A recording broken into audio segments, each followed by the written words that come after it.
Hallelujah. Praise God. ದೇವರಿಗೆ ಸ್ತೋತ್ರ. Are you glad? ಸಂತೋಷವಾಗಿದ್ದೀರಾ? Praise God. ದೇವರಿಗೆ ಸ್ತೋತ್ರ.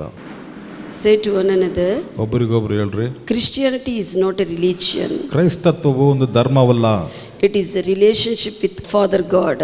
ಕರ್ತನ ಜೊತೆಯಲ್ಲಿ ಸಂಬಂಧ ಆಗಿರುವಂತದ್ದು. Hallelujah. Hallelujah.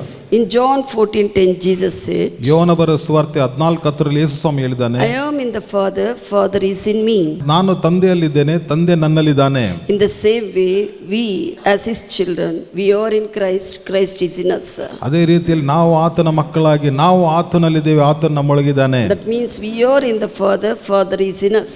ಅದರ ಅರ್ಥ ಏನಂದ್ರೆ ನಾವು ತಂದೆಯಲ್ಲಿದ್ದೇವೆ, ತಂದೆ ನಮ್ಮಲ್ಲಿದ್ದಾರೆ. Father God, as the Spirit of God, he is working in us, working through us. ತಂದೆಯಾದ ದೇವರು ಆತ್ಮ ಸ್ವರೂಪನಾಗಿ ನಮ್ಮ ಮುಖಾಂತರ ನಮ್ಮಲ್ಲಿ ಕಾರ್ಯ ಮಾಡ್ತಾ So ಇದ್ದಾನೆ. we are victors, not losers. ಅದಕ್ಕಾಗಿ ನಾವು ಜಯಶಾಲಿ ಆಗಿರುವಂತ ಜನರು, ಸೋತೋಗಿರೋ ಜನರು ಅಲ್ಲ. Amen. Amen. All we together we sing, ತಂದೆ ನನ್ನಲ್ಲಿ ನೀನಿರಲು ನಾನು ಸೋತು ಹೋಗಲಾರ.